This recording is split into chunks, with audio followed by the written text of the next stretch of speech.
It's the Hip Hop School, It's that time. Past and Present podcast. It's that time. All regions stand up. On your feet. North, South, Everywhere. East, Where you at? and West, Midwest. You Where you know at? the rule. Act a fool. You gotta be tight with your tool when you go to the Hip Hop School. Big wrong in the crime called Primo Fur and Deja Rule, child. Get out your feelings, you get booed at the Hip Hop School. You know the rule. Act a fool. You gotta be tight with your tool when you go to the Hip Hop School. Near can't be mad, cause you got swag and easy, cool, bitch. I'm a motherfucking problem, knowledge rule at the Hip Hop School. You know the rule. Act a fool. You gotta be tight with your tool when you go to the Hip Hop School. Can't look like that, come into son, got artifacts. The truth is cruel, but that's just fuel at the Hip Hop School. Past and present. What's up, y'all? Welcome to another episode of the Hip Hop School Past and Present podcast. I am the Asia, the assistant principal. You have Supreme Ra, the principal. You have Josh Prince, the counselor.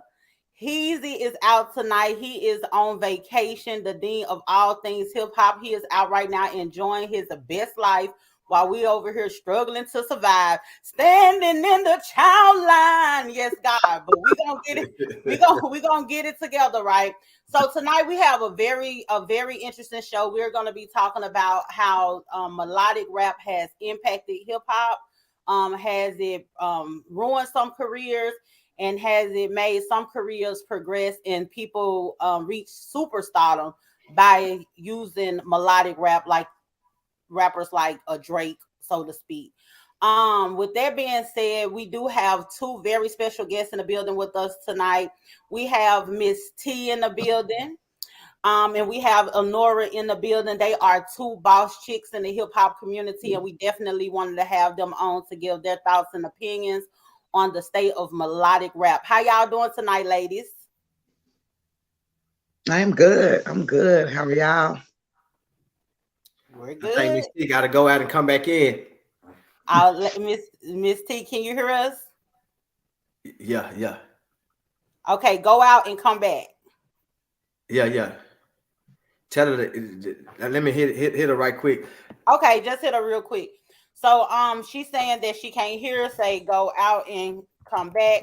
So with that being said, y'all know how we do each and every week. We start off with a hip hop trivia question. This week hip hop trivia question is brought to you by Art by Chung G, the Uhuru Academy, the Supremes Pull Up, Lit and Leisure Travel, and the Deaths of the Asia. This week's hip hop trivia question is: what member of Bone Thugs and Harmony got into a fight with Ghostface Killer? Again, what member of Bone Thugs and Harmony got into a fight with Ghostface Killer?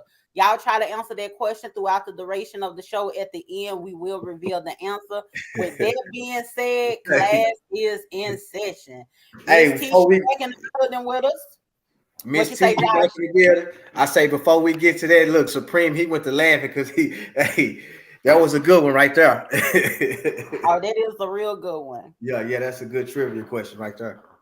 Yeah, so with that being said, I know Miss T is very busy and got some things to do. So we wanna get your thoughts and opinions first before you skedaddle out of here. How do you feel about the state of melodic rap? Do you think that it has made or did it break some careers from your experience? From my experience, it definitely broke some careers and it made some careers. I guess it both. I would say like because art music is business at the end of the day. I always preach it as business, and you have to be able to elevate with the times. So what worked back then is not going to continue to work, or you're not going to continue to be in the spotlight and making movements and stuff. You have to be able to elevate with the times.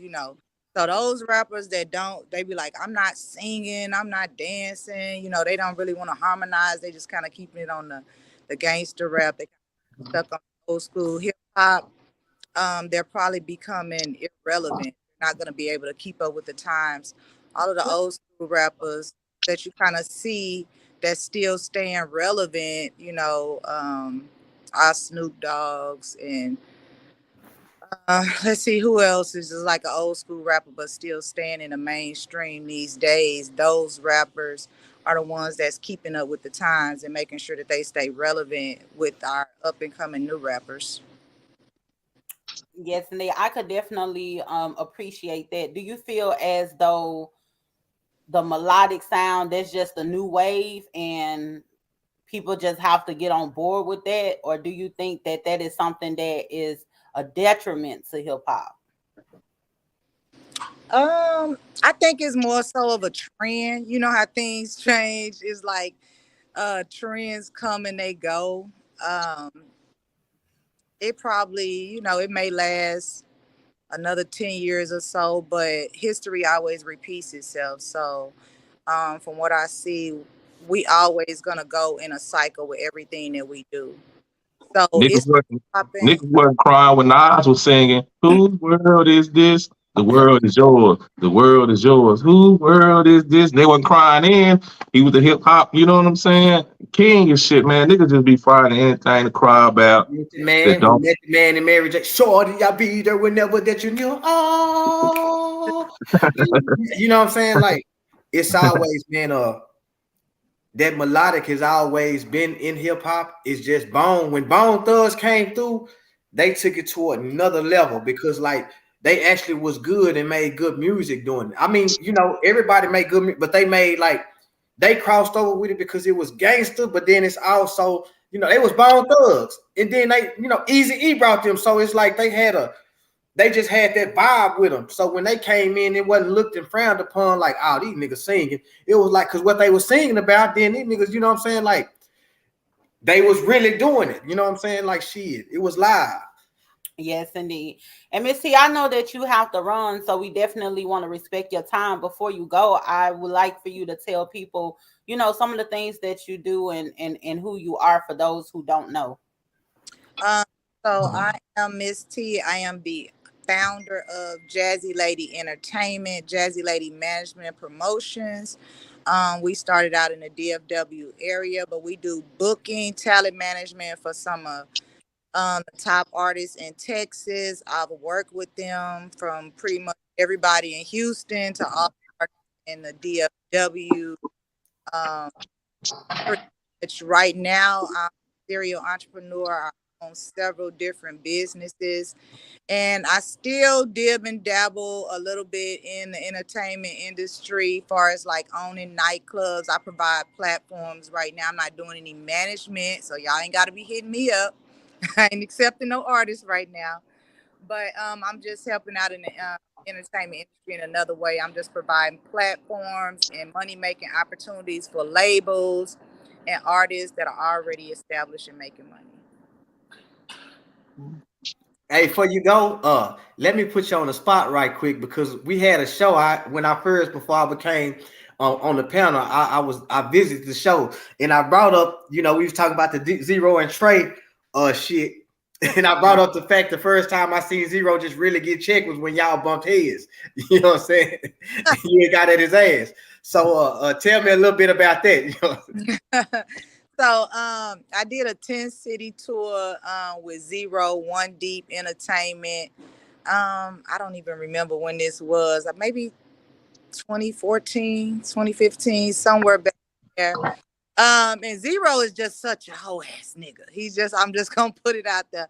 He's just a hoe ass nigga. He's known for not showing up at shows and standing people up. So literally, he showed up at one of my shows in Tyler. His manager had double booked him for Live Nation in Houston, and then I was having a show in Tyler, and his manager double booked him.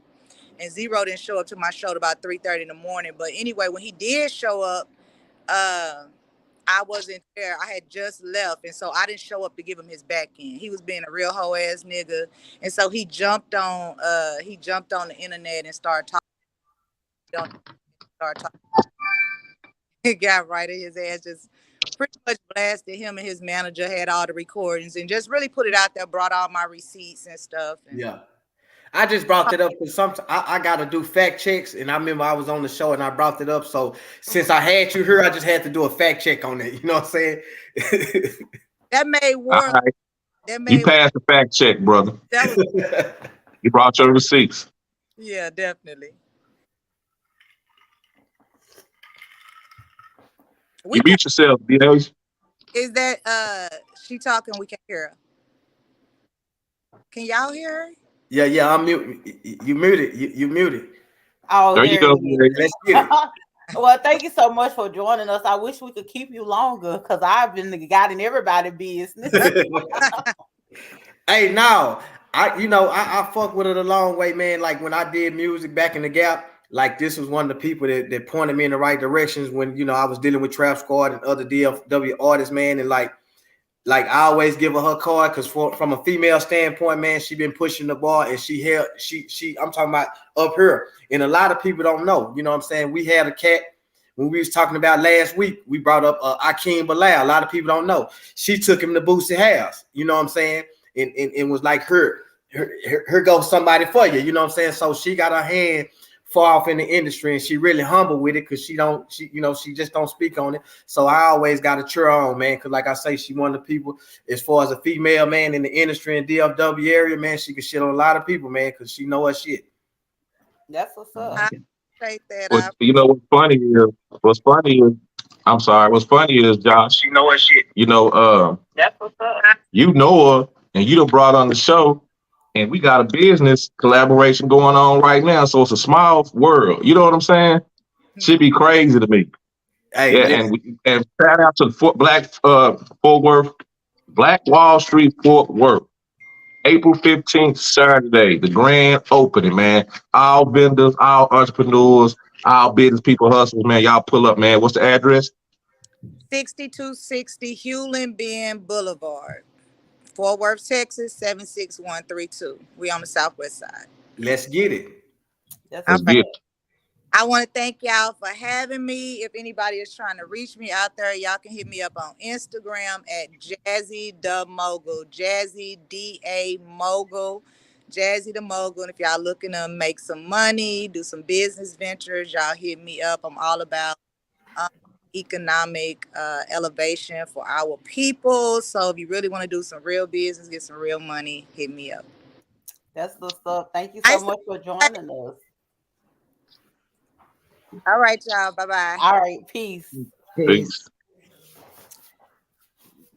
That's what's up. I love boss chicks in the game. Yeah, That's why man. we have to Hey, have her and it's Elnora. only right. It's Yeah. only right. We got a panel of bosses. It's only right. You got to get a women a card, man, because like before we just get deep into the show, let me say this here, man. Black women are fucking amazing. You dig what I'm saying? Like it's just like in the times we live in now, man, y'all put that shit in. Not put it on, y'all put that shit in. Y'all put the work in, man. And like right now, man, y'all are the backbone of the black community, man. So hats off. I shaved tonight, you know what I'm saying? Hats off to the black women. So let's get it. Let's go in. Yes, indeed. They Yes, are indeed. they decent. Yeah. Thank you very much. We appreciate that, Yeah. So let's get to it. So I know a lot of people don't like melodic rap because they feel like it's not pure. It's not like pure, like real hip hop. Some people say it's not real hip hop. I remember when Nelly came out and he had that sing song type of rap style, and people was telling him that that's not real hip hop. And he even would talk about it in his lyrics, when he was saying, I'm tired of niggas talking about real hip hop. Half the time it be the ones who album flop, both done sell, but it ain't left the dock, whatever he said on that song or whatever. But, even though it might be harmony tied into the melody of the song or whatever, a lot of those people still be spitting bars. So I don't know the distinction between what one would consider real hip hop or not being hip hop just because it's melodic, because just because it's melodic doesn't mean that it's not lyrical. You know what I'm saying? I mean, a lot of cats, man, like even with that, like I say, that shit always been present in hip hop. We gonna go back. One of my favorite groups is Houdini. You dig what I'm saying? Houdini really, like, go back. One love, one love. You're lucky friends. They always had melody with their shit. You know what I'm saying? Yeah. So even Slick Rick, you know what I'm saying? Like, go back to Slick Rick. He was considerably a melody. You see what I'm saying? So it's always been there. Hey, young world is yours. Y'all. When we're talking about melodic rap, are we talking about the hooks, like, or just the rap? The rap, like the whole get a lot of hooks, a lot of choruses be melodic, but just the rap style. Yeah. Like the whole swag about it, the rap style, the hook. If you look back, that's like Houdini. When I say one love, what do I mean? You know what I'm saying? Like they had that. But when you think about people like Houdini or whatever in the era when it was hip hop started more of the party sound, more so than anything. Then the gangster rap came in. You had the party sound, then you had the revolutionary guys like Public Enemy or what have you. Then it started getting into more gangster rap. Then it's got into more people playing around with the melodic sound where that was their signature or whatever. So I think in comparison, it's kind of a false equivalency to me, simply because at one time that sound was like that party sound, that's all they knew, and I think it was more acceptable. But once it branched off so far past that and got into gangster rap and people trying to revisit that era and play with their sound now, I don't think it's appreciated the same way it was back then. But isn't it all hip hop?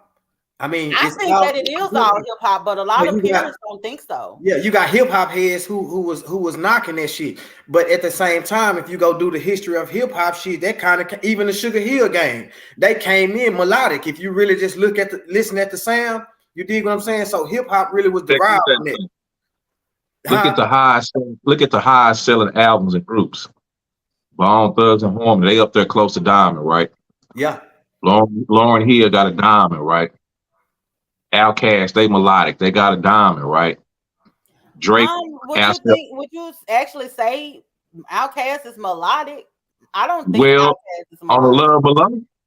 That's the Andre 3000. My point is that wasn't a rap album. My point is that they hitting the lick. Future selling millions of records. Drake, that shit sells. That has a history of the merging the R&B with the hip hop, the singing. That's a history of making money and selling records. Look at Rod Wave. Like we gonna just talk about current rappers. He came in. The only thing about his music, you know what I'm saying, and the only thing I would knock about the younger generation melodic music is like dolphin music, and they always sad with it. You dig what I'm saying? Like with Bone, they came out, wake up, it's the first of the month, you know, so they hype. Now you got these rappers, they melodically crying. You know, dolphin music. They was talking to dolphins to wake up on the first one.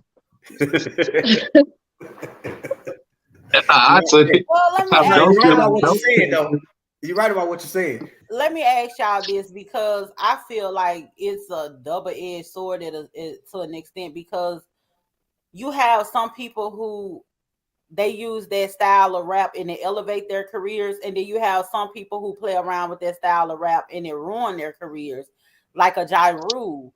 Him doing it ruined his career. Even when you think about like the Love Below, like I actually like the Love Below, but keep it a buck, that was not a hip hop album. You know what I'm saying? I don't think Ja Rule singing ruined his career. 50 Cent definitely did that shit. But he used that melodic stuff against him though. But he couldn't, because he turned around and started doing it himself. People love Ja Rule though. I can't stand his flow style at all. But people love Ja Rule. I was wondering why his career ended. Because people love him. Anytime I talk about someone, they love it. That beef with it's kind of like this the thing with hip hop. When a beef come along, an artist could be good, but feelings come involved. You got so many fans that get attached to an artist. If you beef with the wrong artist, you can be as good as they come. They emotional attachment to this artist over here have them hating you because they can't separate their feelings from the music. Prime example is everybody was on Meek Mill's nuts. But when him and Drake got into it, a lot of people switched up on me. Switched up So they quick. love Yeah. Drake. Yeah. Well, I actually do feel as though certain artists it can ruin their career, because to be honest with you, as much as I love Andre 3000 and as much as I like The Love Below, I think that album was for the most part, for the people who were waiting and anticipating something from those guys, and it was a double disc and they were doing their own thing. I think for the most part, people were disappointed, because I definitely wasn't expecting an R&B album, neo soul type vibe. I was expecting to hear me. I wasn't expecting it, but that shit was dope. Yeah, it shocked me, but then when you listen to it, it was hard for me to get the speaker box because The Love Below was so dope. Was trash. And that was the thing. Love Below was so dope. I never really got to speaker box. I had to go revisit it later. That was the thing. A lot of people that love the art of hip hop, they appreciated it. You have people, they want to put like certain artists in the box, so they wasn't expecting it because they want to put him in a box. When he didn't put himself in the box and he did that, like, it kind of fucked people's head up. But the people that understand the art of hip hop and really love hip hop, man, they appreciated it to the fullest. I think one thing that I'm sorry, go ahead, DH. Go ahead, Supreme. I think one thing that the harmonic melodic hip hop did was ruin R&B. Oh yeah. Yeah. And I also, you know what, speaking of that too, I also used to side eye collabs, like when rappers collab with R&B artists. It took me a long time to appreciate that. And I still kind of don't like it as much, but you're absolutely right about it. It did take where is it? On R&B. Where's the dominant R&B male group? Where's the dominant R&B female group? Where's the dominant? Because on that, I just think the culture, the way the culture shifted, and bitch or nigga, you ain't shit. Like, I think the culture in itself, that shit, we don't love each other no more. As far as the culture of hip hop, the women talking about I'm a nigga now and fuck you bitch ass niggas, and the niggas still talking about yeah bitch, you know, and my bitch this and that third. So it's kind of like the culture. Man, this younger generation, man, they love drugs, money, and sex.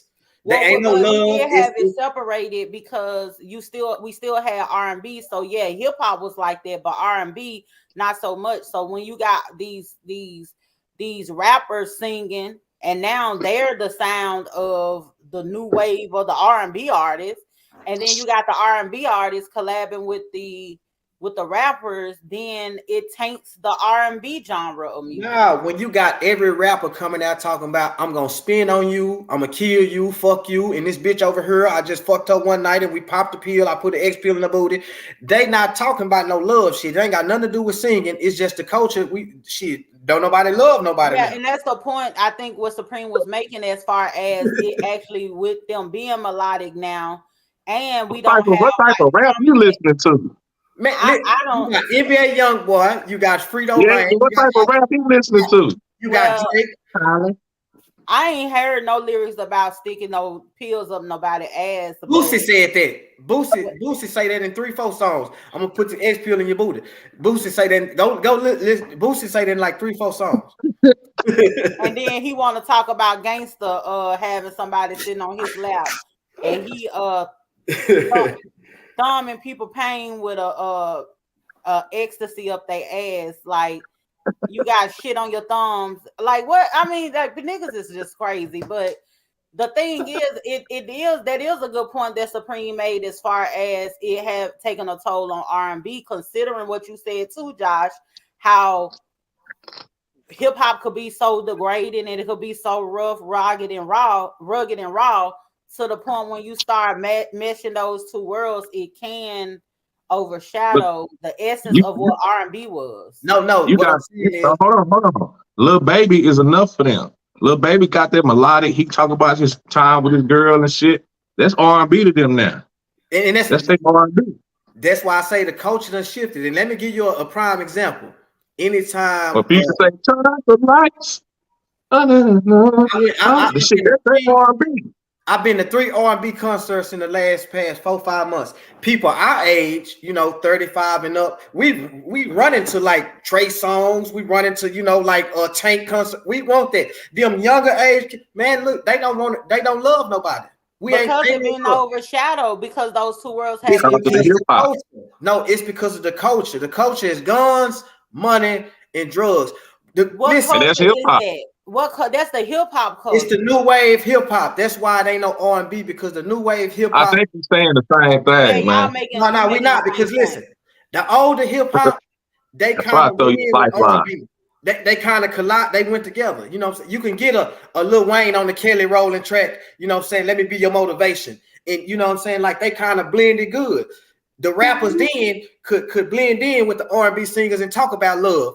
You can't get Derek on no track. He talking about love. He talking about, bitch, you gonna hold my gun while I go over here and spin, and then we gonna go. You know, they don't love nobody now. Yeah, I think I'm finna put out an R&B album. Well, I feel like Tonight by with I think it was Jaheim and Trick Dad. I thought that was the R&B song because I liked it. Charlie got a big old ass and both legs and 5 head and all the shit that I want. Sexy, yeah, you know. And them niggas was like, they was degrading the fuck out of a woman, but sometimes the degradation be sounding good. I ain't gonna even tell no lie. Like when they say certain things, I'm like, oh, okay. But I like that song, so I get it, you know. But it is what it is. Hip hop done changed a lot, man. Because back in even look at Nelly. Nelly could go do a song with a country singer. Cause it's all in my head. I'll think about it over and over again. You know, she like we're singing a lot tonight. Let me find that. Hey man, I'm an R&B thug. I love R&B because I love women. You know what I'm saying? I was a finesse player. I don't gotta be tough. You know what I'm saying? I want to be finesse. You dig what I'm saying? Most of the songs I like is R&B songs, and it's something slow that I can groove to. I gotta be tough when I leave the house and go function and mingle. When I get to the house, I want to throw on something slow and just unwind. You feel me? Yeah. Okay. So let's actually look over some albums and actually think about what these albums did for people's careers, right? You had Kanye West with 808s and Heartbreak. Whole album Melodic, right? And even as polarizing of an artist that Kanye West is,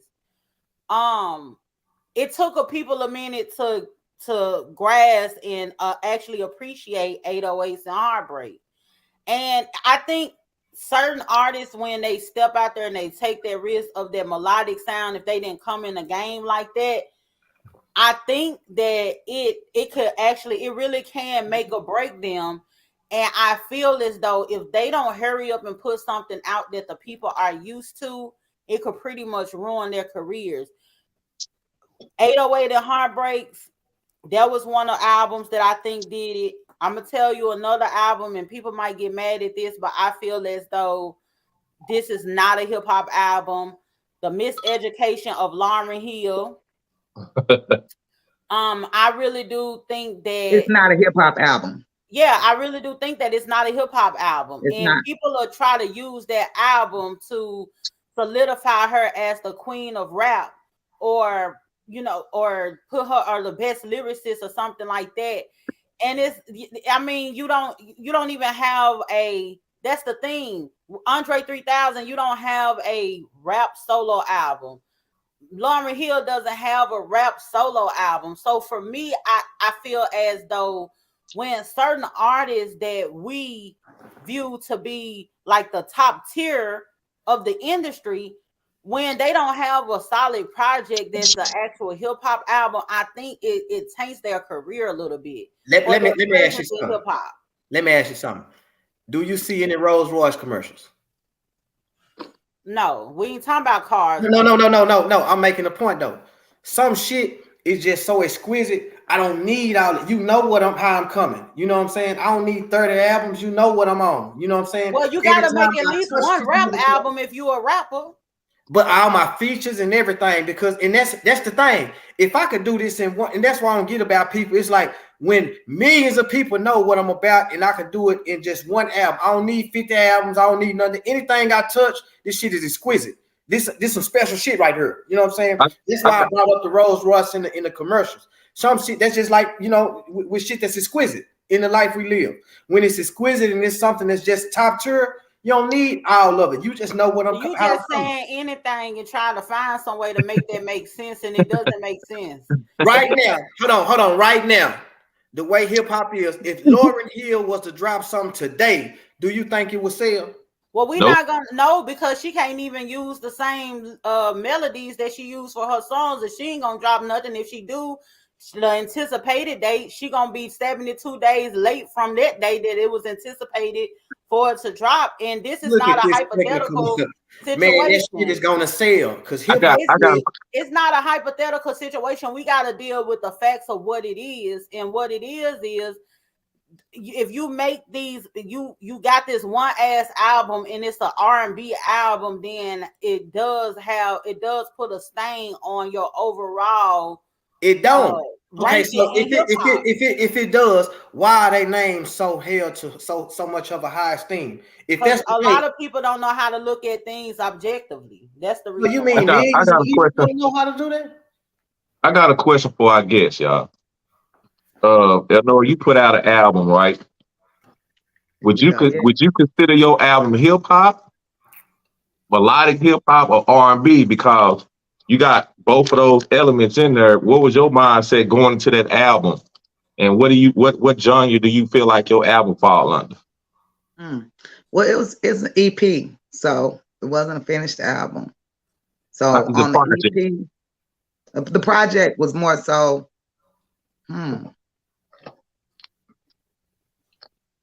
Here we go. Alternative. Nah, it was a mixture, but I would say hip hop because hip hop is kind of Badu's a lot of hip hop. I mean, she's a soul singer, but she's hip hop ish with her beats. You know what I'm saying? So a lot of things have an element of hip hop. I had 3 rap songs and 2 whatever that was. You know what I'm saying? What is that? You don't know what you created? No, I came for hip hop though. That was my goal. My goal was to rap. So you came for hip hop, but I'm a songwriter, so I put a couple songs on there. So you saying you just felt like you had the freedom of expression? Yeah. Like you didn't put yourself in a box. So is that what these other rappers are doing? They can rap. I think with Andre 3000. Go ahead. I think with Andre 3000, he has solidified himself as a rapper first. Right. And then he has so many features. They have so many albums that he solidified himself as a rapper, and not only a rapper, people's top 10. So I think when he came out with the other album, he was just showing more of his musical talent. It was some rap on it, but I think he just wanted to expand and show some more of his musical talent. And you know what? I've always had. Oh no, I was finna say, you know where that came from though. You know, we leaving out CeeLo Green. You know, like yeah. You see, he came out the box with I'm talking about wide variety of things. Well, to amazing be honest, rapper, amazing he singer. Started, at least one thing about CeeLo Green, he did in a sense separate the two, because CeeLo Green and when it started him a whole group called Nars, what was it, Nars Barkley, or what have you. So he in a sense, he was able to reinvent himself instead of tricking us with an R&B album, and we expected a hip hop album. Or did he? You were mad at that Love Below one. I can tell. I wasn't mad. I'm gonna be honest with you, because 2 things could be true at one time. I love Love Below. I love that album. You know what I'm saying? From the beginning to the end, is no skips. I love Love Below. I love Andre 3000. I think he's one of the dopest that done ever touched the mic. However, I was not expecting that. And I would have loved to. I mean, Love Below is one of those albums that I think that we didn't know that we needed. You get what I'm saying? Right. However, I would have liked, especially considering the fact Andre 3000 done went into hiding. He don't want to be around people no more. You know what I'm saying? And we're not going to get anything else from this man. And the last thing he left us with was the Love Below. And it's like, at least give us one more before you leave, because you hit us with an R&B album. So that's the disappointment for me. That's my same disappointment with Lauryn Hill. It's like, girl, okay, you did the R&B miseducation of Lauryn Hill. It ain't too many albums, if you want to look at neo soul or R&B or whatnot, that can touch that. But I want to be able to look at a project that you did on your own as a rapper and see how you compete with your peers on that side of things, not you just going and experiencing stuff. Because guess what? Those two people are considered, they actually be in a GOAT conversation.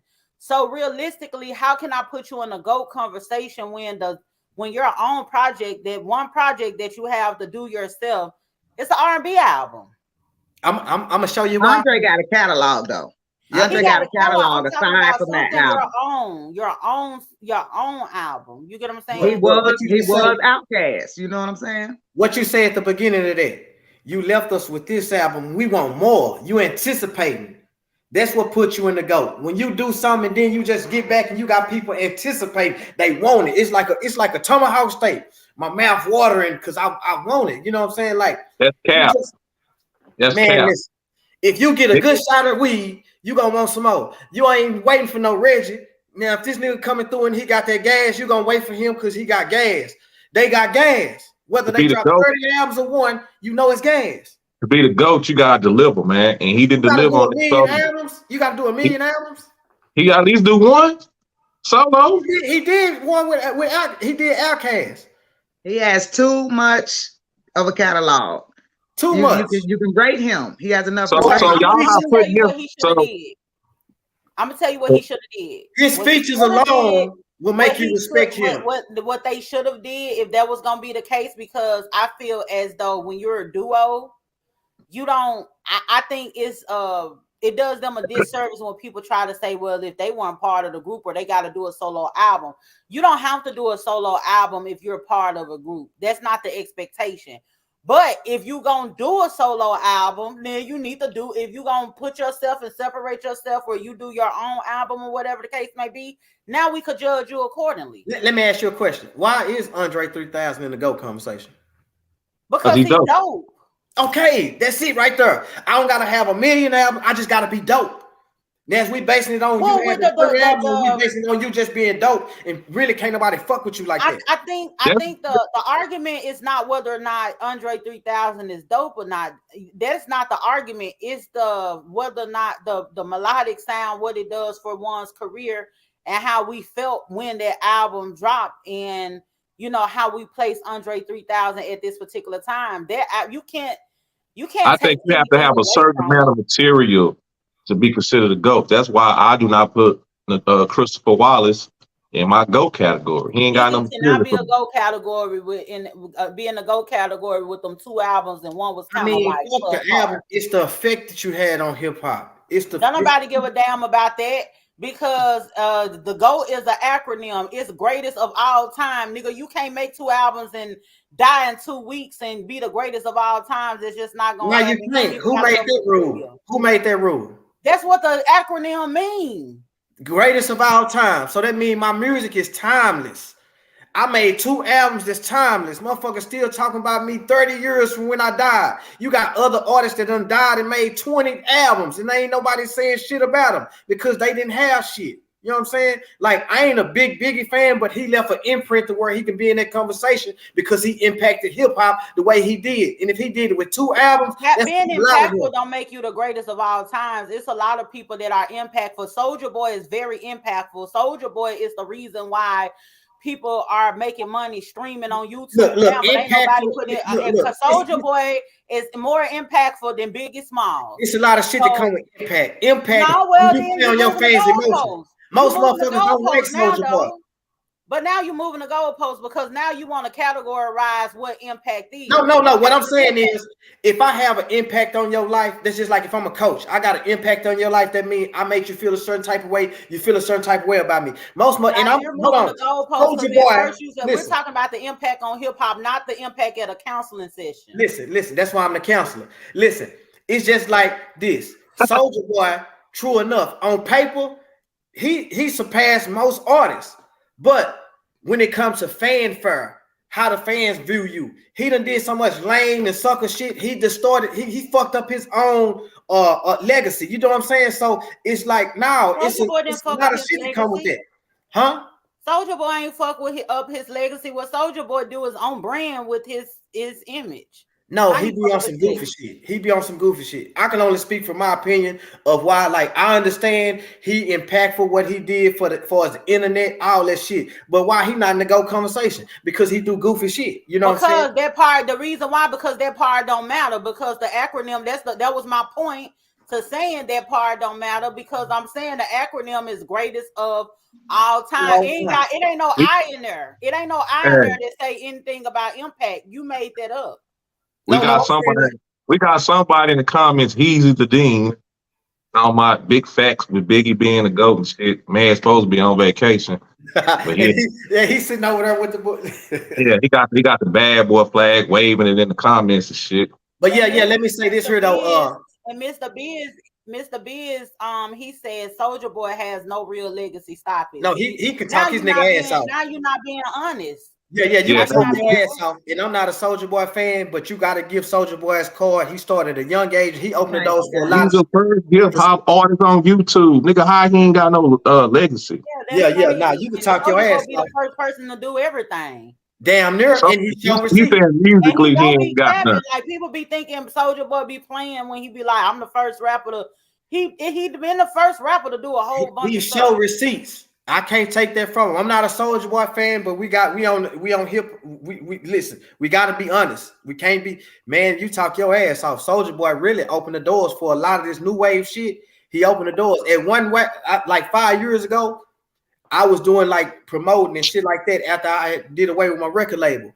When you was a new artist, you had to go out to California and fuck with Soulja Boy. Look at all them new Rico Reckless, Go Yayo, all the new artists that was coming up. They went out there and fuck with Soulja Boy because he was giving them the blueprint on how to fuck with the internet. You know what I'm saying? I'm talking about Sauce Walker, all them. You can't take that away from that man. I mean, when we talk about the GOAT or whatever, okay, let me give you an example. Like, I say Andre is in the running because he has enough of a catalog. He's been tried and tested for years. He had something with who is that? I can't think of his name, but he's still featuring on people's stuff, you know, as of at least 5 years ago. Kendrick Lamar? No, not Kendrick. Oh boy, Malibu was one of his albums.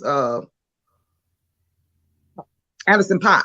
Okay. Yeah, you know what I'm saying? He's still featuring, but what? Okay, so he's tried and true. We've been able to see over the years just different things that he come out with, and he don't fly, really. He even comes with other things that exceed our expectation that we don't even know we want. But take, for example, my boy, Jay Electronica. He should have saved his last album because now he put that out and people are like, what? We wanted to put you in a GOAT category. We wanted to see what you were going to come with next so that we could say, hey, he's dope. He can rap. We want to talk about this is one of the greatest mixtape I've heard, you know. So, yeah, that was my point. Because I lost my other point. Jay Electronica, he dropped the yoga music album. Like that album, it was like meditation or something. You go to your yoga session. Cats like that. Once you go to fucking with Erykah Badu, man, you just get lost in the world and the universe, and you go. That was so damn long ago. The baby grown. The only one that came back. You can't blame Erykah for that, man. I got to. The only one that came back down there, and he down there Common. He knew how to handle her. But look at Andre 3000. Even before him, he was Jersey and he was player. You get with Erykah and you come now. You got on horseshoes with you know cowboy shit and all. Like, man, listen. He didn't fuck up his flow style though. He could still rap though. No, this last album he could have kept it because now it looks like he can't rap. One thing about Erykah. She got 3 baby daddies, right? Look at who her baby daddies is. 4. Who all her baby daddies is? He got 3 Jay baby Electronica, Andre, Common, and she don't have a child. She got Jay Electronica, DOC, and Andre 3000. She got 7 Puma and Mars. Listen, she what you know how to just pick said. a dope rapper. DOC wrote for everybody on the West Coast at one time. Everybody she done fuck with though, they fired though. I think that's one of her things. You got to know how to rap to get some of this her. If you can rap good and write good, you can get some and put a baby in it. You know what I'm saying? Yeah, that's crazy. She got good taste. She But there are rappers that they do really well with the melodic sound, and I think they find a way to have that balance in it. I think you can't go too far left with it. You have people like Future, you have people like Kevin Gates, you got Drake, you got those guys. They do really good with it. I'm actually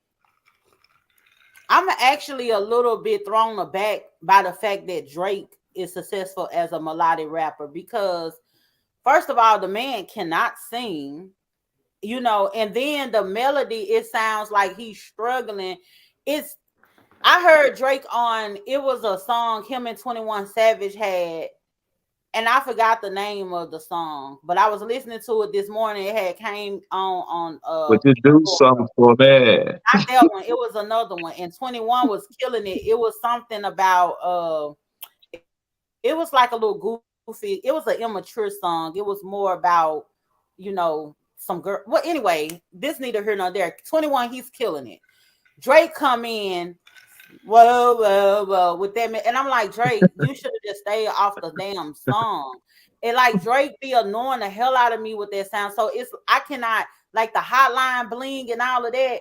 I'm so amazed at the fact that Drake is as big as he is with the sound that he has developed now. Because that shit is trash. You don't have to be able to sing. That Loverboy album was complete garbage. That shit was trash. We had Mr. You don't have B's to be in the able to comments. sing or rap to make people jam. If you can make somebody jam, he don't sound. It's not even audibly pleasant at all. That shit is just trash. And we had somebody in the comment, Mr. B's. He say Drake wrote "Unthinkable" for Alicia Keys. No, listen. Drake got his style. Drake got his style from the Houston melodic sound. Yeah. Like a lot of niggas can't sing, but like she said, they be jamming. You see what I'm saying? And Drake, he can jam with it. He ain't the best singer, he ain't the best harmonizer, but it jams. He got that shit. He goes too far with it, because like Kevin Gates don't be singing, but Kevin Gates, he could be melodic his whole album. Zero. That's what I'm finna say. We did bring him up. We got to give him his card. Wrote the Vandross can't sing, but he melodic enough, and he have the lyrics that people love, and he can make the song, and he can make you bitch. Huh? Yeah. I hate you, bitch. Yeah, I'm talking about too many times I done paid the price. Why you want? I think just what he was saying. Fuck that he could sing.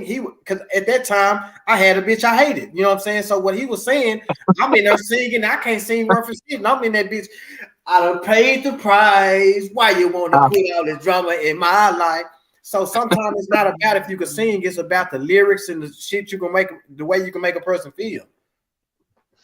I thought about this lately. I like Freddie Gibbs, and I was just looking at Freddie Gibbs and how he's evolved over the years, and just what makes him a great rapper. And I started just keep listening to him, and his evolution is he sings over the beat. You wouldn't take him as a melodic rapper, but the way he's able to catch every beat is that he sings on top of it. So melody has a lot to do with rap, period. You know, taught them how to do that? Tupac. Cadence and melody.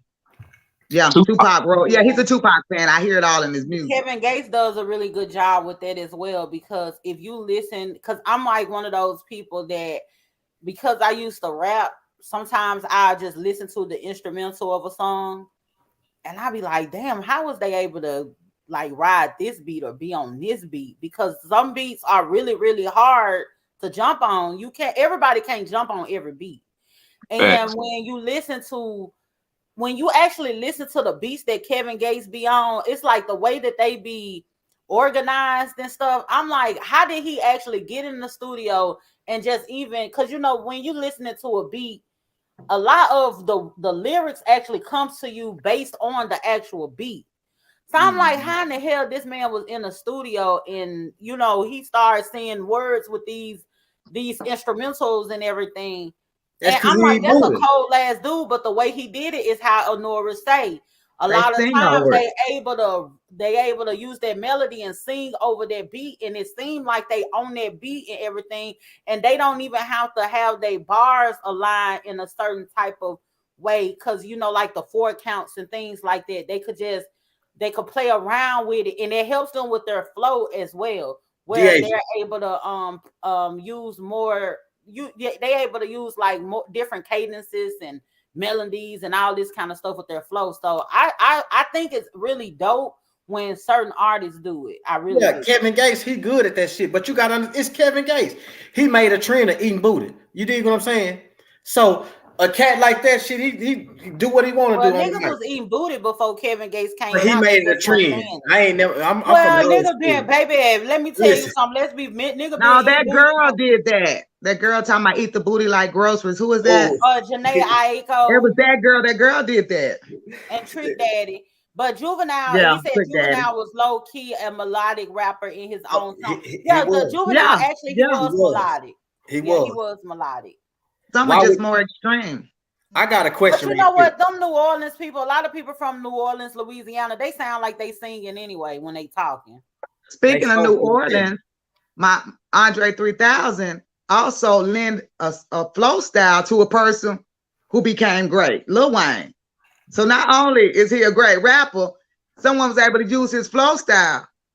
Let me ask you this, Sonora, since you brought up Lil Wayne, because I want to speak on this, and I know a lot of people not gonna be honest about this either. But I think that the melodic sound of Lil Wayne, it's more so auto-tuned than anything. And Lil Wayne had gotten to the point with me where the old Wayne, Hot Boy Wayne, I could listen to a whole album. New Wayne, I could not sit and listen to a whole album. I have to turn this shit too off high or something. He'd be too high or something. It's something with that auto-tune. Like they didn't tune that shit right. They ain't put the T-Pain on there. I don't know what they put on his auto-tune. It go back to what Miss T said earlier though. Lil Wayne done been able to cross over with the trend. You dig what I'm saying? Because you gotta understand at first when he came in with the Hot Boys, he wasn't auto-tuning and shit. But when the trend switched to that, he kind of blended in with the trend. Are we to blame T-Pain for this? Because that would be more saying blaming him from auto-tune, because melodic rap was here. I mean, you really got to go to the West Coast cast and blame them, because when Snoop came in, he had Roger and Zapp on everything. You dig what I'm saying? So that melody and that sound, T-Pain kind of just and then we had Nate Dogg with them hooks. Yeah, but see, you go back to Doggy Style and stuff like that. That Zapp and Roger, go back to that on the West Coast. The West Coast artists, they had that Zapp and Roger feel to it. Even you can go to UGK with Pimp C. Yeah, very melodic. It's just T-Pain just took that shit to another level when it came to that part of the auto-tune shit. T-Pain made it cool to do in the new era. That's another. They didn't know he could sing for real. And that's another person people don't get a card, because you got to think in T-Pain era, he took over the radio. If you didn't have him on your track, and he didn't have, like, if you didn't have him on a remix or something, you really wasn't getting no airplay at a certain time. You got to think he had Plies, Rick Ross, everybody that was anybody. They had they had T-Pain on the track. What happened to T-Pain? Like, why he fall off? He was an alcoholic. He was alcoholic, and he didn't know how to, he'll tell you. He get on shows. He say at the time he was getting so much money, and he had an alcohol problem. That's just like with Juvenile. When he fell out with Cash Money, they were saying Baby was fucking him out his money. Juvenile was alcoholic. You know what I'm saying? Drugs and alcohol and money is a fucked up mixture. You know what I'm saying? So you saying that is, I mean, what that messed up him working or something? You have a poor work ethic. You starting to work. You ain't going to the studio. You want to sit around and be drunk. You know what I'm saying? Well, no, if you listen to T-Pain interviews, it was the money. He went broke. He said he couldn't even get no Burger King at one point for his kid. But that's his fault, because he went in. He was going buying Bugattis and stuff. Yeah, what he was saying. He fucked up all his money. So I think that kind of knocked the fight out of him a little bit as far as making music. But he done put out some nice shit lately. Yeah. Oh, you know what? Hey, this is an interesting comment, and this is going to circle back to what Supreme was saying about how hip-hop being melodic has taken a toll on R&B. I Am the Comment said Usher hates Hannibal. What up, Hannibal? That's Hannibal. Yeah. Hannibal. He got a new podcast called "I Am the Comment." You talking about Hannibal Bay? Yeah, he got a podcast. It's about to drop. It's Okay, that's what's up. I'm gonna tap in. I'm gonna tap in with the brother. So he said this is an interesting point, and I do think I remember this conversation. He said Usher hates T-Pain. He blames him for R&B demise. So that actually gives validity to the point that you was making, Supreme. Of course.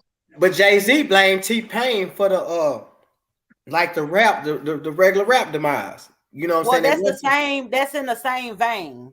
So it's just like the rapper is saying that the melodic thing hurt rap, and then the R&B artist is saying that the melodic rappers hurt R&B. So that's all in the same vein. But I think even with that, man, it's just niggas. You got to just come hard. You know what I'm saying? It's like with R&B, you still got like even with Jacquees. You know what I'm saying? I call him man Jacquees. I mean, he's still like now when he make music. He make good R&B music that sells. You know what I'm saying?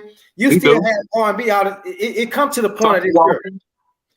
Listen, but I think you had a lot of motherfuckers that really couldn't sing. They didn't have good writers. That's what fucked it up. Because like when a person that could sing and got good writers and make good music drop, they gonna look at that shit.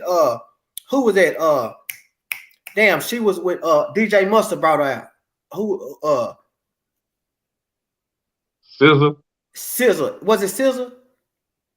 My boo or something? I don't know, but I think it's more. I think the conversation is more based on the landscape than versus individual, like the individual. Because if you think about for Usher to say that about or feel some type of way about T-Pain, then he must be considering the landscape. No, a lot of them niggas was hating at the time because this man took over the radio. How would they be hating if Supreme made a similar point? And Supreme ain't got I'm gonna go to one of your favorite artists. If it wasn't no T-Pain, it wouldn't be no Plies, my shouting. That was a bad fucking joint. That was a bad joint. I mean, I get what you're saying, but the thing is, like, let's take a moment and think about what they're actually saying outside of the fact of just considering, if you feel like they're hating or not. If we look at it for what it is, there was some things that actually shook up both genres of music when melodic rap started to take over. I'm gonna tell you what it is. I think it's validity in what Supreme said and what Usher had to say. Listen, if you pay attention, during that time when T-Pain came out, couldn't nobody kind of like imitate T-Pain. It was he had an authentic sound with that fucking with that auto tune. And at the time, like if you ain't singing like that with that auto tune, he's shutting shit down. Think about that time. You had Plies, you had all these people that had him on the remix. Usher man wasn't getting no money then. Okay, but think about this. Because you mentioned the two. Usher is looking at it. Usher is probably looking at it. Kelly gonna get that listen money. Though, check this out. The conversation of that Usher is having about R&B is not about the fact that T-Pain wasn't good at what he was doing. He was very good at what he was doing and almost too good at what he was doing because it started to spill off into other genres. So now guess what? These R&B singers, I think Usher was looking at it from a sense of, when I was coming up, you had to actually sing. You had to actually use your voice. But he can actually sing. So now, listen, I'm not talking about, so you gotta, you want to harp on the point of giving T-Pain his flowers. Ain't nobody taking nothing away from T-Pain. What I'm saying is this.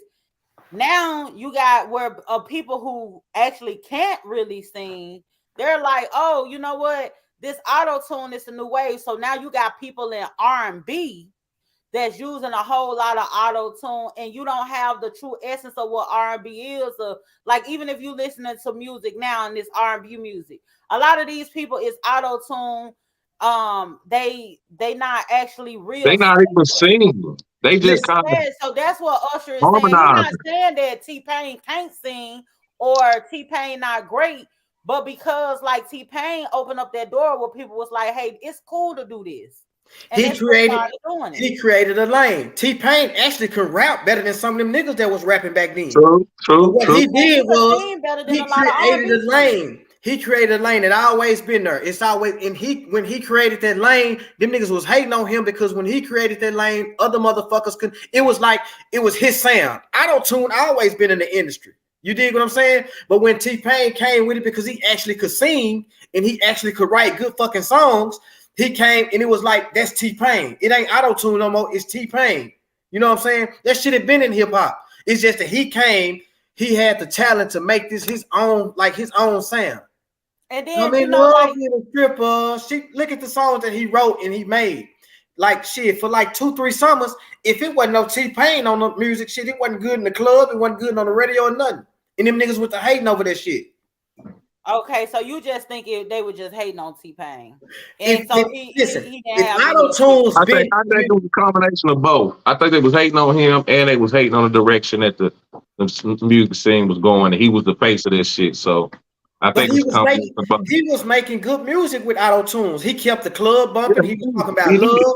I'm in love with a stripper outlet. You know what I'm saying? So you take the auto-tunes away at that time. What they want, like what's going on now? Motherfuckers just killing and stealing and drug dealing. You know what I'm saying? Like shit. He actually was making good music.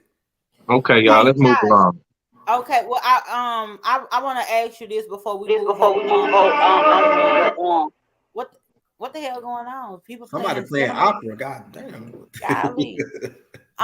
Josh, before we move on to recess, you were saying something about, did Roddy Ricch get into it with Rich Homie Quan or somebody? Yeah, they got into it over. Tell the people what happened with that. Man, well, Rich Homie Quan went on the internet earlier in the week and he was kind of angry because he found out through DJ Drama that he had been taking off a song. I think it featured him, Gucci, and a couple of more artists, and he thought it was a Roddy Ricch song, but at the end of the spiel, it came to be a DJ Drama song, and I don't know if Roddy Ricch actually said, hey, look, I don't want to get on a song if he on here or whatever, but they kind of cleared it up. But at the beginning of the spiel, it was said that Roddy Ricch said he didn't want Rich Homie Quan on the song, so Rich Homie Quan went on the internet and kind of like challenged him. Like, nigga, we can do a verses and ain't nothing you done drop. You done drop one song, the Bird Box or whatever that is. I got a catalog that'll fuck you up. And I don't know why you tripping on me getting on the song. And they kind of had a little spiel for a day or two, but like I said, it got calmed down because it came to, like, he was like, I don't even know you like that. Like, I ain't gonna knock a nigga for not getting no money. I ain't say that. Yeah, because Rich Homie Quan and Roddy Ricch cannot see Rich Homie Quan. And But Rich Homie Quan man, Roddy Ricch is not beating Quan in no verse. He not. I'm telling you. I thought you said okay. The thing with that shit, you gotta make it make sense. I might not beat you with no catalog, but nigga, if you thought you was on my song and I took you off, why is you mad? If you that good, go make your own song. That mean that I'm good right now. Fuck what you did 10 years ago and how many songs you got that's good. If you mad because you can't get on my song and you got to go on the internet, that means you can't make your own song because you got artists. Rich Homie Quan and Ace Hood fell off. I really like those guys. Ace Hood was good. Like he was, he really didn't fall off. He just do a lot of mixtapes, and it's just like with music. He fell off. No. He still got his own fan base. That nigga fell off. He fell off. And see, let's be real now. There y'all go. We're not gonna do that, y'all. We're not gonna let you spin this all around in all different which ways. Okay, well, let me say this here. Nah, still dropping music, and his true fans that fuck with him, they still support him. Everybody be still dropping music. That don't mean they ain't fall off. They in the chilling circuit. Dropping music. See, there you go with that old corporate shit. You know what I'm saying? Because if I can go chill on the chilling circuit and pay all my bills and still do what I like without getting caught up in this corporate shit, the nigga still fell off, man. And it's the thing, y'all be saying people fell off, but it's just like me. If I'm over here with DJ Khaled and I'm making all this good music, but he fucking over me monetarily, I ain't getting no money. And then I go over here and start making mixtapes and I'm making $300,000-400,000 a year to where over here I was just getting 50,000. He fucking over me. I didn't fall off. I just ain't making main. A prime example of that is Currency. I feel like Rich Homie Quan fell off because of Young Thug. When Young Thug, Rich Homie Quan was. Young Thug ended up being who Rich Homie Quan was supposed to be. Now, Young Thug ended up being on that shit about that shit, and when they fell off on that rich gang shit, he went to, I'll spin on you, bitch, because you sitting here, you done knocked out money, hoe ass nigga, don't drop nothing else. If you say anything, I'm gonna ride down, and these goons gonna get you. And that nigga Rich Homie Coin got out the way, and when Thug and them got knocked, he popped back out like, yeah, I'm good now. You know what I'm saying?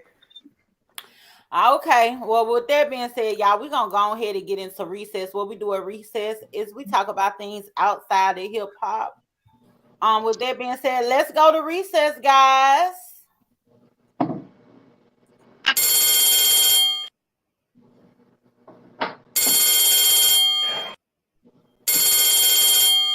They dead. They dead.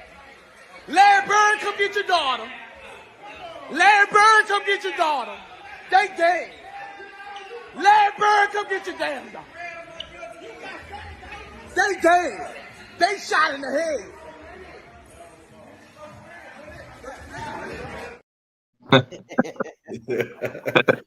So that is Boosie's reaction to the LSU girls. They won the championship. They played against what is it, Iowa? The Iowa Honkies. Iowa Hawkeyes. Hawkeyes. I got confused. Hawkeyes. Yeah, they and so, Larry Bird and them daughters. Angel Reese was taunting. Well, she was doing the same thing. She was doing retaliate. Well, she basically was doing the same thing that Caitlin Clark had did to some other girls in a different game or whatever. And so Boosie, he was celebrating the win. So I'm gonna start with you, Supreme. What did you think about everything that was transpired with first of all, the ladies LSU winning, people trying to drag Angel Reese for keeping that same energy, and then also Angel Reese deciding that she don't even want to go to the Jill Biden done invited the losers to the White House. Angel Reese got that ancestral anointing on her. She got that shit. You know what I'm saying? She got that shit, man. And look, my hair standing up on my arm. Her Glorilla give me the same feeling, like I want to see them win, type shit. I loved it. That was my first time in my entire life watching a women's basketball game. That's how excited I was before, because the media and other folks was hyping this girl up, right? And the girl could play, she could shoot and shit. But Caitlin Clark. They was hyping up Caitlin Clark. Yeah, they was hyping up little Clark girl. And she is good though. Yeah, she she decent. And I'm Black Power all day long, man. And I love when somebody speaks unapologetically, man, to power. And she spoke unapologetically to power, man. Shout out to Angel Reese, shout out to LSU. I ain't have a problem with her son. I wouldn't have gave a damn if Caitlin did do shit at first. I'm all for the smoke. Nigga, I done won. It's the championship. And nigga, this is what we do. We talk shit. But in society, even on the plantation, man, the slave owners, they didn't like uppity black people. They want you to be humble and meek and quiet and especially don't taunt us. So this just go back to them times, man. They don't like to be taunted. They don't like to lose. That was the highest viewed women's college basketball game ever. So that really means white folks was watching. So they was gun ho about this little girl winning, and it didn't win. And I'm all for it. I don't give a fuck. I'm down with Angel Reese and black folks, and I like what Boosie was saying. Boosie tripped me out when he said Larry Bird. I'm like, Larry Bird, old ass in a bed minding his business. That man done went to trending. He ain't did nothing to nobody. He minding his business. And next thing you know, Boosie done drugged him in the mid. Larry Bird, come get your damn dog. But Larry Bird used to be on that bullshit too when he used to play. Right. You know what I'm saying? So I think that's probably the reason why. Yeah, the great white hype. Yeah. So what you think about it, Laura? What you thought about the situation with Angel Reese? I love it. I mean, she did exactly what she was supposed to do, And then when they were in the locker room to set it off, I mean, That's my type of energy, so I love it. I don't see nothing wrong with it. Do more, just style on them, just unapologetically style. Son. Mr. Big said Boosie cut down the net at his court in his house. Boosie act like he had won the game. You know that nigga. Well, his niece. Yeah, His do niece he played have for him. stock in the team or something? Yeah, like. Oh, okay. His niece played for him. And he's from Louisiana. Oh, that's so the one that the dude that ain't the niece the one that got the daddy that got the daddy. I don't know which one it is, but I know the niece rap. She raps too. She did some rap too. I think that's her then, because her daddy used to rap and he got killed, I believe. But anyway, Josh, what you thought about it? Man, listen, that shit was a good moment in history, and a lot of people. It kind of made me mad for three things. A lot of people, you know, you can tell a lot of people hadn't been watching women's sports, because if they had, they would have known Angela Reese come from Maryland. You know what I'm saying? She transferred to LSU. And when she was in Maryland, she used to get that girl hell and talk shit to her on the court. She just one of them type of, that's her energy. Even back when she was playing in Maryland, they got clips. She'll get in her face and let her know, bitch, they talking about who you is, but I'm that motherfucker. So, you know, it just, she real competitive, and it was good for the sport. You know what I'm saying? For us women, college basketball. And then, man, that shit with Jill Biden, it just showed you how them Bidens really are. When she was like, oh, well, you know, hey, we're going to invite our oil too. Nah, you know how it go. The winner go to the White House and the losers go to their house. You know what I'm saying? So, bitch, now you trying to combine the two. And if these black women wouldn't have won over her, you wouldn't have said shit. You know what I'm saying? Okay, she got on there and said, we ain't coming. We going to the Obamas. She say, I'm not keeping it cute. I'm a black queen, but I ain't keeping it cute. I loved all that shit, because that's the energy we gotta have in today's society. And then, you know, how everything went and how everything trickled down and all that. You can't see me. And when she did, man, all that was, it just showed you how shit really go. You know what I'm saying? It showed you how shit really go. So, man, I love it. And I love the fact that they quote, it's cool when they do it. It's problem when I do it. You know what I'm saying? Yeah. And then that brings all the whole culture. The thing about this too is her and her cousin played for the men's basketball college team that won. So they kept it in the family. That shit was dope. That shit was dope. Connecticut. Yeah, he played for UConn. UConn. Yeah. Yeah, that's what's up. I'm so glad to see, you know, I'm gonna tell you there's two things that I appreciate. I appreciate that there are, you know, actually with women being in hip hop, I appreciate the fact that more men are actually, they will listen to women now. Like, and I know it's still certain ones, like a lot of men, they like Glorilla, they'll listen to Glorilla. A lot of men, they'll listen to me, you know, stuff like that. Took a bitch down. Yeah. Glorilla is shit, man. Yeah, and then I like the fact that, you know, looking at their sports and seeing how competitive they are and everything.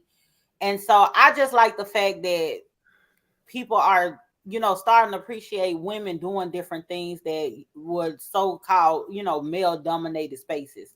So I can definitely appreciate Speaking that. of Meg, I know this shit gonna be trying to mess, man. What y'all feel about the rumors of her dating Travis Kelce? Oh, I'd be a little pissed because that's my crush. Oh wow! Oh man, I like me some Travis Kelce. Man. See, it's like the great white hope. Any white boy get a fade and he goes talking shit. Now I don't even know who he is. I don't blame a white boy. A white boy that played for the he got a fade and he you know who Travis Kelce is, the tight end for the Chiefs. Quit playing Supreme. Man, listen. I know. Fuck him. That last black chick he dated, she said he was a bullshit motherfucker. Well, she lied. Man, listen, fuck that. That's what, there y'all go. Any white boy get a fade.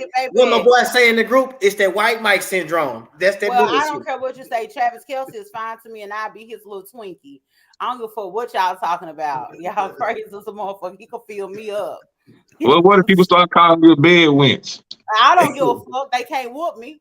So what you want? Might well keep quiet. You know what I'm saying? But they wake up wondering what you say. A motherfucker could never. They could never. You sit up there talking about you a bed wench. Yeah, you gonna be in a hospital bed fucking with me, waking up wondering where your teeth fit.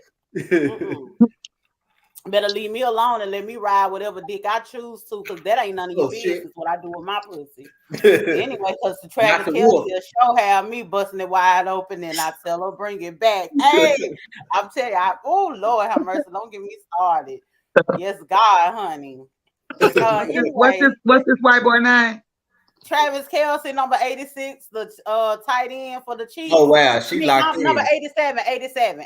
She locked in. I swear to God, she Ooh. got that white Mike syndrome.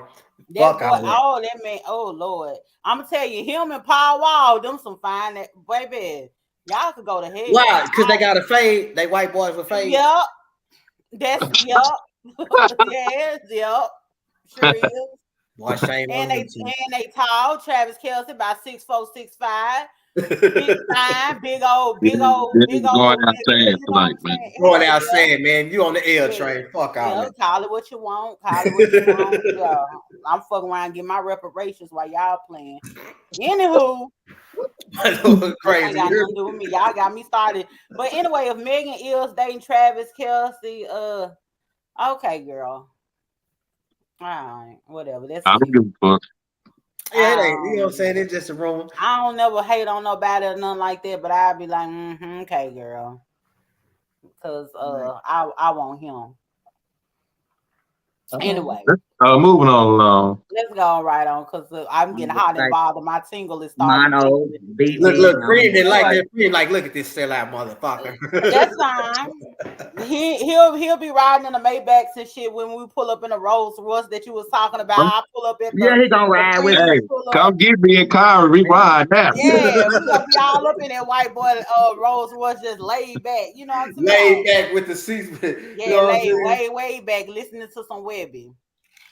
Anyway, let's get into this school post.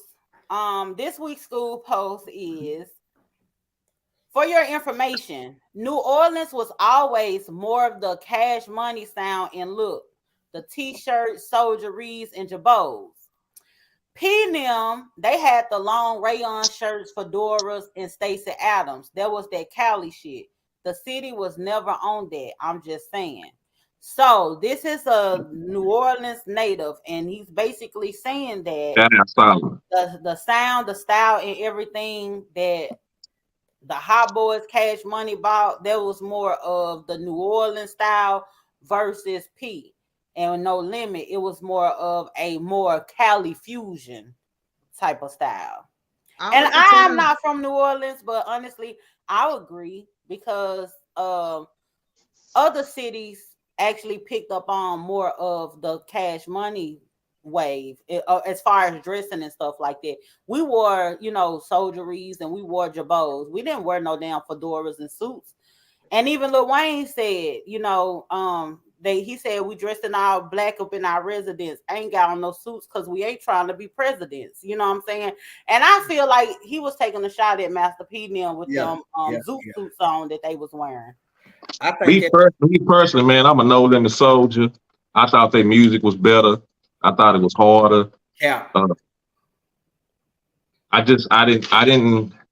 I respect Cash Money in that way. That was a strong way. They came in hard. But Solo is right. If you talk to people from New Orleans, the Cash Money sound was more of a New Orleans sound. No Limit them was some gangster shit, Cali shit, Southern shit. And yeah, he's right about that. But I enjoyed No Limit way better than Cash Money. Yeah, and then you also be hating on 400 Degrees too. I don't know why. I understand. It's an unpopular opinion. I don't like that album. You must have caught it late or something. Fix your face, man. Fix your face. I mean, I'm just saying, like, that's a classic. Now, I probably caught it later. Like, I should have been on it. Listen, I went back and tried. When High came out, I love High. It changed the game. Nobody could even understand what it was. If the aliens came and you had to choose you had to choose an album to represent the South. Ride Dirty. You had 5 albums that you had to choose from to represent the South. 400 Degrees gotta be one of them. Yeah. Not mine. Ride Dirty, one Outkast album, one 8 Ball album. Coming out hard. Project Pat, Scarface. Listen, Huh? I don't Talk see to how me you now. can make it. I Talk don't to see me. how you can like 400 Can degrees is. you put 400 degrees over any of them five? I put 400 degrees. I put 400 degrees over Riding Dirty. I put Ah, 400 degrees. Matter of fact, I put see, that's what 400 I'm talking degrees. about. Now you done piss me off. hey, Well, then it's best to be pissed off than pissed on. what Trey say on Boys in the Hood? Let me out though. Let me out though. Let me get out the car. Let me out the car, man. Let me out the car, champ. Listen, Cash If Money. the aliens come and you got to tell the aliens an album, no. Let me run this down. They gotta get Riding Dirty. Cash Money and No Limit. All right, dirty man. Cash Money and No Limit is equal. You can't. You say what? Cash Money and No Limit is equal. You can't say I can accept that. they equal. I can accept that. At the time, it was one side of New Orleans versus the other side of New Orleans. Now, what would have separated them and probably would have put No Limit over Cash Money if Soulja Slim would have been still alive? That's who was the determining factor. But other than that, because like BG is like a monument, you know what I'm saying, in New Orleans. You dig what I'm saying? Just because who in Cash Money to fuck with Mystical? I'll wait. The production put them over. BG. You say what? You said BG can fuck with Mystical? BG. Well, you just get on, you just press live and get to saying any goddamn thing. You don't care what you say live. Man, there's a whole bunch of people watching you. Juvenile can fuck with Mystical. What is you saying? Only thing Juvenile can go, but Mystical, my nigga. We said it when we talked about Mystical. Mystical said the same shit 30 times. He was just with that. He did, but he said it in a way that you can't fuck with him 30 times. He said the same shit. Listen, BG talking about heroin and guns, all motherfuckers. Listen, but the only person, and they weren't even Cash Money, it wasn't even Hot Boys no more. But the only person that could get close to like a Mystical with the bars or whatever the case may be, really is Wayne. Wayne. But Wayne is Cash Money. Hold on. Who album is 400 degrees? Juvenile. Who got a 400 degrees on No Limit? Who album is 400 degrees? Juvenile. Unpredictable. Listen, you just said you would put 400 degrees over Riding Dirty. So how in the fuck he gonna beat Mystical if he gonna beat Riding Dirty? He didn't name Mystical in his lineup. So I said what he had named. Oh wow! Hold on. I want to get some clarity right quick. And you say the production takes who over? Puts who over top? Man, gotta be No Limit.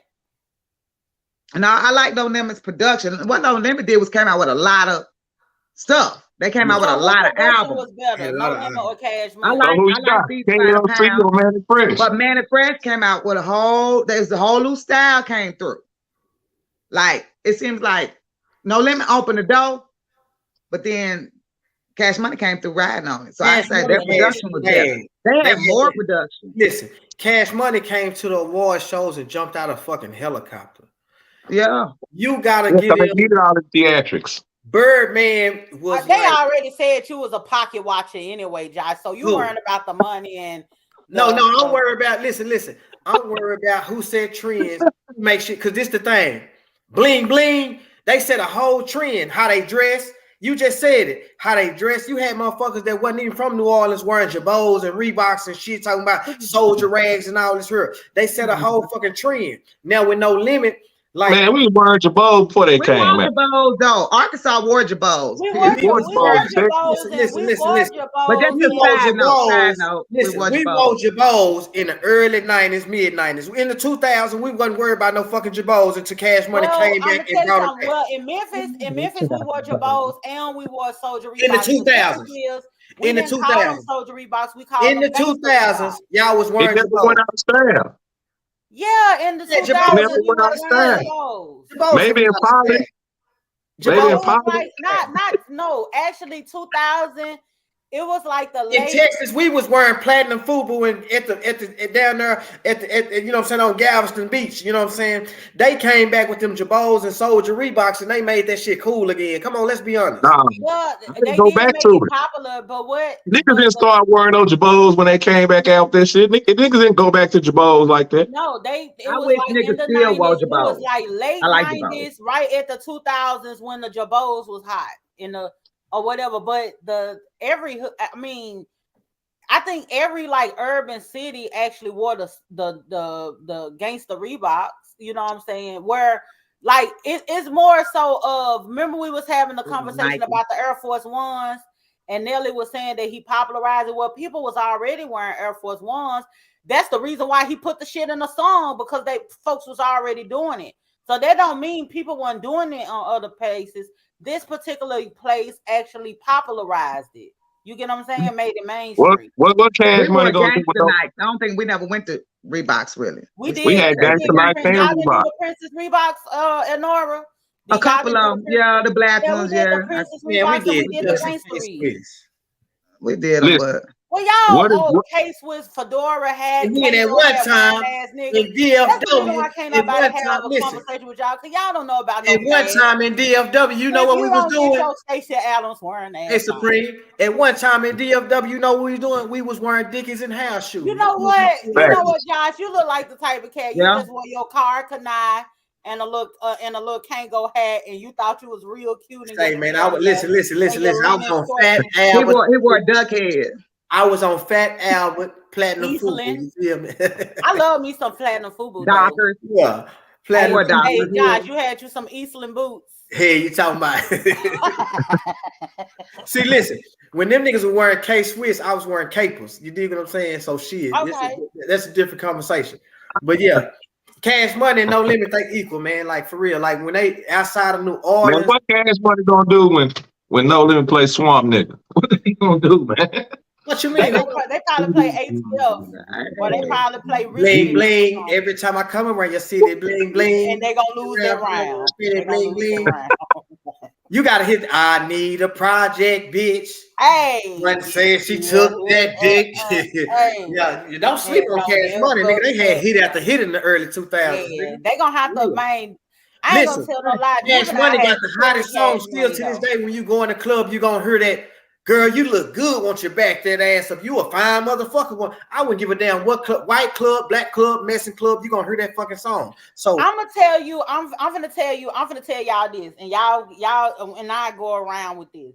I'm gonna tell you the reason why No Limit is superior is because Cash Money was fire. I love Cash Money. I love No Limit, right? But I think the reason why No Limit is superior because when the Hot Boys came out, you had Wayne, they were so young, you know what I'm saying? So you really only had BG and Juvenile really carrying Cash Money. You know what I'm saying? Because Wayne, he couldn't even cuss, even though he was Turk, man. You know what I'm saying? I like a Hot Boy Wayne better. Then you had Turk, he was the weak link. You know what I'm saying? He was the country black of the Hot Boys. So you know what I'm saying? It wasn't too much to go around. Where else with No Limit? Country black. Cap. Yeah, he was a country black of the Hot Boy. Yeah. No, if you didn't have him coming through juking, it wouldn't be what it was. Yeah, you're right. And you know what I'm saying? A song, speaking of that, Player While You're Hating, Cash Money, and goddamn me, 3 6 Mafia. That's one of the hardest songs that I've ever been. No, matter of fact, speaking of mystical. I'm a drag him through the river, botch his body in just trunk, leave a load around his neck, reading bad ass. You talking about a diss song? Ain't that cold, y'all? Use a whole supposed to be celebrating musical. You talking about a tree and I don't give a fuck. Man, that shit hard. That's bounce music. Well, then why did Musical also said he'll take a braid out of his own head and whoop your ass with one of my plants. Ain't nobody said nothing. Mystical stealing pussy. We can't even talk. Listen, we shouldn't even endorse him. He's a pussy thief. You know what I'm saying? Like he's stealing pussy. Man, what Cash Money gonna play with Mystical? What Cash Money gonna play with Mystical? Play Still Smoking, man. Nothing. Oh, they could probably play Pass Me the Green. I Need Some Weed with my Hennessy. That's No Limit. That's No Limit. That's still No Limit. Oh, that is. Oh shit. Yeah, no limit got too much shit, Ain't got man. no smoking Who? song. Y'all act like Juvenile ain't got smoke songs. BG ain't got no smoke songs. What the fuck they gonna do when BG play that shit he got? What What's is it? it? Yeah. Shit. I Get back. want to know. Listen, Come back, man. listen. That man need to Hold call. on. Let me Look at watch him. this here. Just He need a chill. lifeline. I Now you gotta gotta ask Miss T. Boy, Hey, while he looking that up, I got a question. I listen. made a song. No. I I'm made a song gonna called play Sad this to See. song. let her say what she said. What you say, Nora? I made a song called Sad to See, and I know it's BG inspired, but I can't think of what song it is. Because I'll be like, it's really sad to see. He got this thing, why this nigga mad at me? Or he say some of fan of BG. a BG. Well, Man, somebody in the comments, let we me done know seen what BG 1,000 song that interviews is. from you, Eleanor. We ain't never heard this story. I'm just saying. I mean, I'm gonna say my inspiration. I just know when I caught the melody and did the chorus on that song, the hook, I was like, that's BG. Let me That's a find out BG this melody. tap alert. But the thing is what we smoke, they ain't got no smoking. Do they got smoking songs in Cash Money? Man, they got every kind of song in Cash Well, Money. I don't know they don't, because Cash Money was more stunning type. I can't think of one that's hot. I can't. Yeah. And then too, they ain't got no murder, kill. They ain't got no murder. They ain't got that. They ain't got their that no Young Bleed. They ain't got what You Young live for Bleed bitches and said. blunt. We live The for Life of money. Legacy. You live for They ain't bitches got the and blunt. catalog. Money. He put so many albums. Too much. They ain't got the catalog. They ain't got that that what's that Young Bleed the day they made me boss. Oh man, that's my shit. Man, come on, man. They ain't got no how you do that there. You know, like stop it. Y'all heard all that New Orleans shit there? I'm paranoid already. I can't smoke. Look, but that ain't no smoking song, Josh. You was You supposed finna get us a copyright mark. Turn that shit up. You want a smoke song? That's what we said. What he gonna do when It ain't none, man. Let's let that go, man. You lost that round, man. Go ahead, man. All right. With that being said, let's go ahead and get into this hip hop trivia. Y'all listen, y'all know I'm gonna go research and go in the group. I'm gonna put up 10 songs that'll fuck up. You ain't gonna come back with none at all. You gonna be still phoning a friend. This week hip hop trivia question is: what member of Bone Thugs and Harmony got into a fight with Ghostface Killer? Boom, boom, boom, boom, boom, boom. Honora, do you think you know the answer to this? No, I have no idea. I want to put it on the crazy one. Which one is that? Is that Crazy Bone the one to be going off? I want to put it on him because he just be acting out. Busy. Busy. I want to put it on Busy because Busy be acting out. But for Ghostface, I'm gonna say, let me see. Crazy was over there with them. No, Lazy was over there with them doing albums.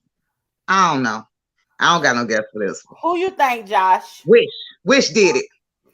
I will put it either on Busy or Lazy. Okay, I'm gonna put it on Wish or Flesh.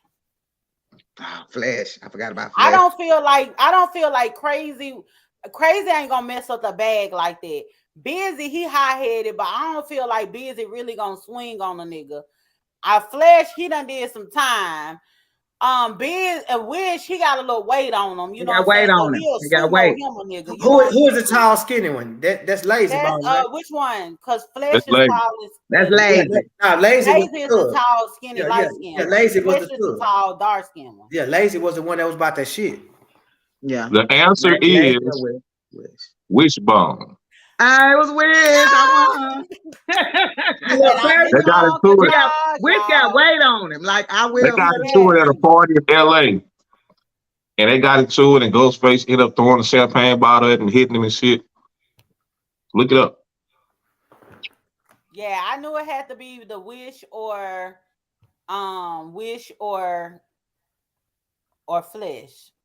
Yeah, Wish looked like he could fight. He was the iconic lyric. I miss my Uncle Charles, y'all. He gonna be gone. That was wrong. Yes, indeed. Well, with that being said, y'all, make sure that y'all go ahead and hit the subscribe button if you haven't already subscribed, the like button, share with a friend. Anybody has any parting words that they would like to say before they leave here tonight? Rap is about melodies. What you say, Nora? Shout out what? Rap is about melodies. Period.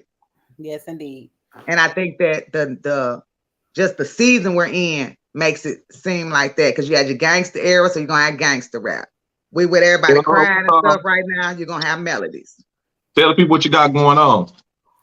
What I have going on? I'm on the House of Mental. I have a vegan soul food restaurant in Little Rock, Arkansas. Come through and check me out if you are in the city. The House of Mental on Facebook and Instagram. Girl, so good. Maybe if them people would have told me that them shrimp were fake, I would have never known it. And they chicken, them cauliflower wing, because you know what? I ain't gonna tell no lie. Vegans and people like that, them Sabians and stuff, they get on my nerves, because I'm like, y'all could eat y'all potpourri in peace and quit disturbing people. You know what I'm saying? And then I don't like when people be calling shit what it ain't. Like, oh, okay, this cauliflower, this is a chicken wing. No, the fuck it ain't. It's a fried cauliflower. You get what I'm saying? But when I bit into that fried cauliflower that was called the wing, it actually tasted like I was eating some chicken. When I bit into them, that whatever palm or hearts or whatever it was, and them people told me it was a shrimp. It really tasted like a shrimp, the macaroni and cheese, the greens, beans, tomatoes, potato. Girl, all of that shit is good. I'm telling you. Fuck with the house. I appreciate that. Yes. Yeah. Supreme, anything? You got some big things popping, Supreme. Tell the people what you got going on in the city. Once again. Well, you know, I'm already running with Supreme's Pull Up, man. Hit me up for your catering needs, for your events and parties. Then coming up this Saturday, not tomorrow, but next Saturday, man, pull up on me for Black Wall Street, Fort Worth, every Saturday from 9 a.m. to 6 p.m. on Human. Inbox me, hit me up to get you a vending table, $50 to vend, $75 for food, man. Can't beat that. Yes, indeed. And Josh, what you got going? You still, you know what I'm saying, moving and grooving with the greasy spoon? What you got going? Let the people know. Yeah, man, the greasy spoon, you know, shit, we just over here, you know what I'm saying, trying to expand. But let me give a confession. Usually when I come on the show, you know I'm war ready. I got to get this confession. While y'all been talking, I've been over here going through Cash Money songs. And I said it was equal. I lied. Pete and them fucking them folks up, man. Get Dope Alone. The catalog too big. Listen, Get Dope Alone is fucking them people up. So I got to say tonight, you dig what I'm saying? Y'all got me.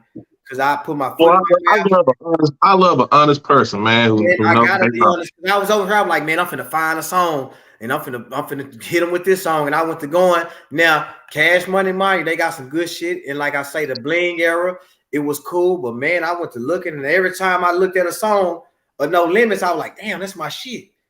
Damn.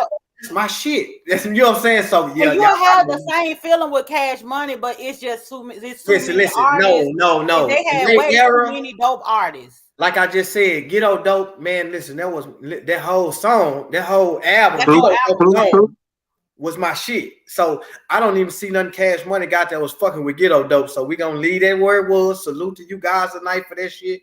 And I'm riding with you. I'm with you when you're right. I went to a Mystical and Juvenile concert. It's a start. It's a difference, my nigga. It's a difference. I'm sitting here looking at but Mystical next level. Mystical Busta Rhymes level. I honestly, and Supreme, I know you've been to a whole lot of hip hop concerts. The closest, the only, and this gonna be crazy. The only person that I have seen like in person, because I ain't seen Busta in person. Because I know Busta put on a hell of a show, but I never seen him in person. The only person that I didn't see in person that can even come close to Mystical performing, honestly, was Snoop. I can see that. You go to a Snoop show, that shit's so live. I ain't even talking about Mystical though. Master P was just a better all around. Now Birdman was a better hustler because you know he's still relevant and he's still getting money off this shit. But far as like how he put his production together, nigga, I fuck around and come up on the Unbounded soundtrack while I was sitting here bullshitting, and I'm looking at that like this nigga had Brother Lynch. This nigga had put a bad motherfucker together. P was a fool when it came to putting his artists on right songs and the way he was dropping this shit. Yeah, No Limit got it by a landslide, man. I ain't gonna bullshit you. He was a better producer. He was a better organizer when it came to the tracks. This nigga got E40 tunes. You know what I'm saying? He got a song with MJG, 8 Ball, Pimp C, It Bun B. You know what I'm saying? So man, hands down, No Limit ran the South back then. No bullshit. Yeah, because you know the pastor, and shout out to, because you know I'm in my heart, you know, I love Pastor Troy, and I feel like I'm a down south Georgia girl. Well, and Pastor Troy was the only one that was able to stand in front and kind of slow down the tank, because it was a lot of when no, that's real talk. Because when New Orleans, I mean, No Limit had their run, or whatever the case may be, they was the people that was just running everything. You was doing good. Go on in the show, man. You done tripped out. Hold on, one no song. Listen, while I'm sitting here looking at this, since we speaking of melodic and R&B, do you not know on Battle Soundtrack they had Songs of Funk? Show feel good to me. You know, when you put it inside of me. Listen, that nigga P was a bad production. Yeah, Songs of Funk. Songs of Funk, you know what I'm saying? Then who had that song? You ain't gotta say too much. That's Mercedes. My wife produced me with that song when we first met. You ain't gotta tell me your boo. Cause bad as I know, when we first met, that was my cue to let me know I was in the door. She used to play that. Oh, that's what you want to do? Oh, you and your wife. See, those kind of like, them be the old silly melodies that I be liking, or whatever the case may be. Like, oh shit, I done found me a little fresh nigga. Because I be feeling like I want a nigga to play. I ain't gonna tell them. I be wanting a nigga to play UGK or something. Sometime I be like, why y'all don't put on it? Let me see it. Let me see it. Oh yeah, it's the fact when they say that. Oh yeah, oh that make me feel real fine. When they say, oh yeah, you looking good. When a nigga be like, oh yeah, so I'm like, yeah, we could fuck around and find out with this song. But anyway, I be done bust out a rap lyric in the middle, so I don't know. Yeah. we can rap some Freddie Gibbs while it's happening or something. Yeah. Until a nigga tell you I came in with my dick in my hand. Oh wow. Or maybe leave with my foot in your ass. Like, then that's a whole different type of vibe. Anyway, thank y'all so much for tuning in. We're about to tune out. Make sure y'all subscribe to the YouTube channel, like the video, share the video.